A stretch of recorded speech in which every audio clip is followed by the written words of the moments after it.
तडजोड झाल्या पाहिजे आणि तडजोड करता त्यांनी अर्ज पण दिला होता असं मला जे आपले आगरी समाजाचे अध्यक्ष आहेत संतोष पेरे यांनी मला अर्ज आलाय तुम्ही तिशी मिटवायला या एवढ्यापर्यंत पण कळवलं होतं आणि ती लोक येऊन थांबलेत मिटवण्यासाठी आणि त्यानंतर हा त्यांचा पराक्रम झाला तो अर्ज स्वतः विजय हजारे यांनी दिलेला असं मला संतोष पेरणे यांनी कळवलं होतं आणि संतोष पेरणे यांनी मला कळवून त्यांनी मला बोलवलं होतं पण त्यावेळेस मी सांगितलं की मला ह्या गोष्टीमध्ये रस नाही की वारंवार एखादा माणूस चूक नाही बोलत गुन्हा करत असेल आणि त्या गुन्हेगाराला शिक्षा झाल्या पाहिजे ह्या निश्चयाचा व्यक्ती आहे मी आज जे विजय हजारे जो उपोषणाला बसलाय त्याच्यामध्ये पहिलाच त्यांनी मुद्दा घेतलाय की अतिक्रमण अनधिकृत बांधकामे काढून टाकणे परंतु आज सर्वांना या पत्रकार परिषदेच्या अनुषंगाने सांगू इच्छितोय की विजय हजारे यांनी स्वतः त्याच्या कुटुंबाचं अतिक्रमण आहे नेरळ ग्रामपंचायतीमध्ये त्याचा शिक्का आहे पण तो ती गोष्ट केव्हाच आज सर्वांसमोर आणत नाही कारण की त्याला माहिती आहे ही गोष्ट का सर्वांसमोर आली तर आपला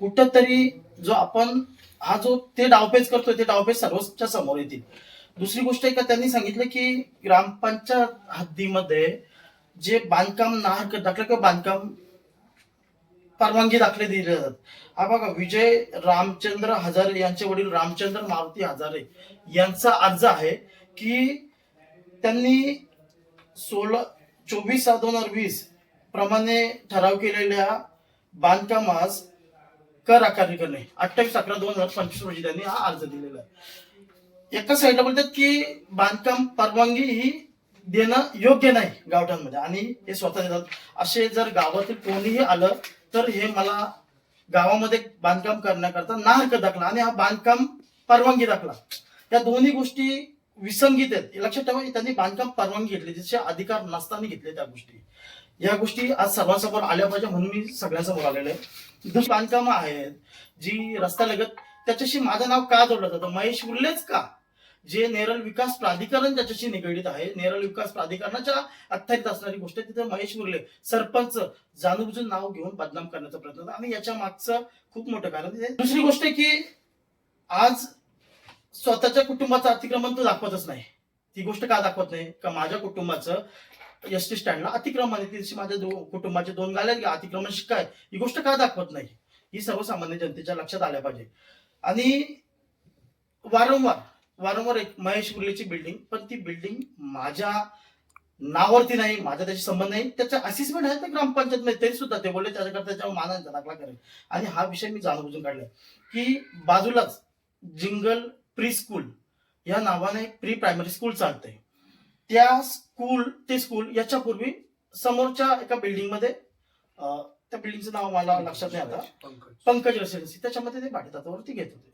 आणि त्यानंतर त्यांची पटसंख्या वाढल्यानंतर त्यांनी ते जे दावा करतात त्या बिल्डिंग मध्ये त्यांनी ते काम चालू केले त्यांनी तिथं स्कूल चालू केले आता याच्यापूर्वी ज्या तिथं स्कूल होते त्यावेळेस महेश उर्लेचा काही संबंध नाही आणि इथेही संबंध नाही परंतु वारंवार त्या गोष्टीवरून चर्चा होते म्हणून आपण त्या जिंगल किसच्या ज्या टीचर आहेत पूनम मॅडम त्यांच्याशी आणि गट शिक्षण अधिकारी यांच्याशी संपर्क साधून त्यांचे डॉक्युमेंट चेक केले माझ्या माहितीप्रमाणे जे प्री प्रायमरी स्कूलला जेवढे डॉक्टर राजेंद्र तुकाराम विर्ले दत्तात्रय तुकाराम विर्ले या सर्व कुटुंबाची जागा आहे आणि ही जागा मी घ्यावी ही त्यांची इच्छा होती परंतु ज्या वेळेस मी ही जागेची पाहणी केली आणि ज्या वेळेस मी नेरळ विकास प्राधिकरणामध्ये चौकशी केली त्याच्यामध्ये ज्या तांत्रिक अडचणी आल्या त्याच्यामुळे मी ते माझ्याकडे ते नाहीच आहे मी सोडून दिलं ती गोष्ट परंतु ते कुठेतरी नाव माझं बदनाम झालं पाहिजे माझं नाव कुठेतरी गोवलं पाहिजे ना त्याकरता आणि ह्या जागेकरिता जी कर आकारणी केलेली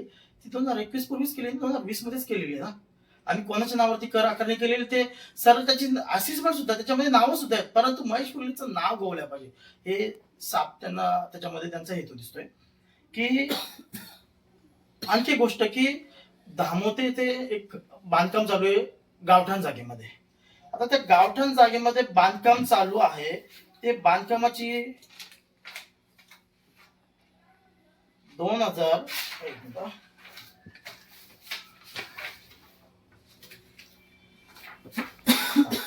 त्या बांधकामाला 3/2/2016 मध्ये परवानगी दिली त्या बांधकामाला 3/2/2016 पासून त्या बांधकामाचं काम चालू आहे पण तेव्हा कोणाला अडचण नव्हती त्यावेळेस त्यांचे सर्टिफिकेट होते का त्यासोबत आज तशी ते बांधकाम माझ्या नावावरती घेऊन जाणून ते ज्या काही रिवाईज करण्याकरता आले, जे आहे त्या पद्धतीने ज्यांना ते काम केलं त्यांनी केलं ती गोष्ट. पण त्याच्यामध्ये माझं नाव गोवाचं. पण त्यावेळेस त्यांनी का नाही केलं, की हा जो नाहरकत दाखला दिलाय ग्रामविकास अधिकारी आणि सरपंच 4-2 त्यांच्यावरती का ऑब्जेक्शन घेतलं नाही? आणि त्यांचं नाव याच्यामध्ये का गोवत नाही? फक्त महेश मुरलीचं नाव का जाणून गोवतात? हा एक खूप मोठा प्रश्न आहे. दुसरी गोष्ट आहे की कोल्हारे ग्रामपंचायतमध्ये धामोते ते चालीचे रूम, हे रूम, ते रूम, लोकांची फसवणूक होते. तर मेसस आराम डेव्हलपर्स लियाकत सरफुद्दीन मालिम याला नाहरकत दाखला दिलाय 25/5/2018 ला. आणि त्याच्यामध्ये ते काम केले. 2018 ला माझा सरपंच पदाशी काही संबंध आहे का? जे कोण आहे त्यांच्यावर आक्षेप का नाही घेतला जात? माझ्यावर का आक्षेप घेतला जातोय? त्यानंतर मोहम्मद वामिक शेख पुन्हा एकदा जय कोडियार बिल्डिंग म्हणून आहे. त्यांचं पण 2021 मध्ये हा दाखला दिलेला आहे त्यांना सुद्धा. मी जे काही दिलंय ते गावातील आपल्या जे गरजू लोक आहेत त्यांना तसे बांधकाम करता आले त्या लोकांना दिलेलं आहे. आणि जे बाकी जे अनियमित आहे मग तुम्ही माझ्यावर 39 प्रमाणे कारवाई केलीच पाहिजे ना. हे विषय जाणून लोकांच्या समोर ठेवण्याचं कारण काय? फक्त बदनामी. 5 वर्ष गेली. 5 वर्षामध्ये 39 प्रमाणे कारवाई करण्याचं त्यांच्या मनात मध्ये का नाही आलं? 5 वर्ष संपली होता. फेब्रुवारीमध्ये माझ्या सरपंच पदाचा 5 वर्षाचा कालावधी संपतोय. त्यावेळेस आणि पुढे भ्रष्टाचार. अब भ्रष्टाचार कुठे काय? मी भ्रष्टाचार केला. तुम्ही दाखल करा, गुन्हा दाखल करा, केस दाखल करा. ज्या आहेत ते काय नाही. हे जाणून काही संबंध नसताना का करतायत याचा उत्तर माझ्या सर्व सुज्ञ जनतेकडे आहे. का करत आहेत? आणि विकास कामाच्या अडथळा विजय हजारे आणतो. आता ह्या मागील जी मासिक सभा होती त्या मासिक सभेमध्ये एक विषय आला होता की डॉक्टर बाबासाहेब आंबेडकर संविधान चौक हे काम थांबल्या पाहिजे. विजय हजारे यांनी तो विषय घेतला होता आणि त्याच्या संबंधित त्यांनी व्हिडिओ पण टाकलेला ग्रुपवरती. सर्वांना माहिती आहे ती गोष्ट. तुम्ही सांगा मला की एखादी सार्वजनिक जागा आहे, ती जागा रस्ता रुंदीकरणात जर जात असेल का? कारण की त्या रस्त्याची रुंदीकरणाची कॅटेगरी चेंज झाली 15 फूट. जर जात असेल तर ग्रामपंचायत त्यावेळेस ते जे सुशोभीकरण सांगतो मी जे झाडं वगैरे लावले, मी पुतळ्याची गोष्ट करत नाही, तर ती झाडं लागलेली असेल ती रुंदीकरणापर्यंत काढतील. आणि जो उर्वरित काम आहे किंवा जो काम राहिला असेल तो काम तसंच राहील. जेणेकरून जे आज परिसरामध्ये तुम्ही आता त्यांनीच बोलला गुटखा बंदी, हे बंदी, ते बंदी, धाबे बंदी, हे बंदी, आज त्याच्यावर कोण ऑब्जेक्शन का घेत नाही? आज तिथून जर साई मंदिर पासून चालू केलं तर सर्वच गाले अनधिकृत आहेत, सगळ्यांकडे नोटीस मध्ये.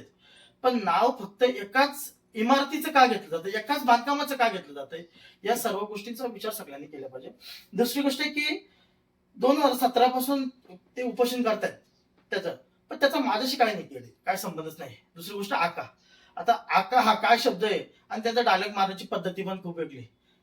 मैं भूल जाता हूँ, ये करता हूँ, या गोष्टी म्हणजे घमंडीची गोष्ट आहे. आपण जनतेचे सेवक आहेत, त्याच्यामध्ये आपल्याला जराशी पण घमंड आल्या पाहिजे. आपण जनतेची सेवाच केल्या पाहिजे. आणि जर सेवेचा दृष्टिकोन असेल तर माणूस असा आका वगैरे, मग आका हे नाव घ्या ना तुम्ही, ओपन करा ना. का नाही ओपन करत त्या गोष्टीचं?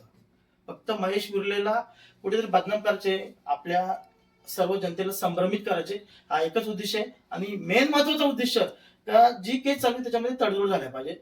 आणि तडजोड करता त्यांनी अर्ज पण दिला होता असं मला जे आपले आगरी समाजाचे अध्यक्ष आहेत संतोष पेरे यांनी मला अर्ज आलाय, तुम्ही तिची मिटवायला या एवढ्यापर्यंत पण कळवलं होतं.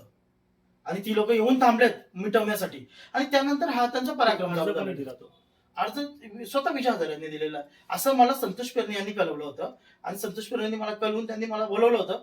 पण त्यावेळेस मी सांगितलं की मला ह्या गोष्टीमध्ये रस नाही की वारंवार एखादा माणूस चूक नाही बोलत, गुन्हा करत असेल आणि त्या गुन्हेगाराला शिक्षा झाल्या पाहिजे ह्या निश्चयाचा व्यक्ती आहे मी.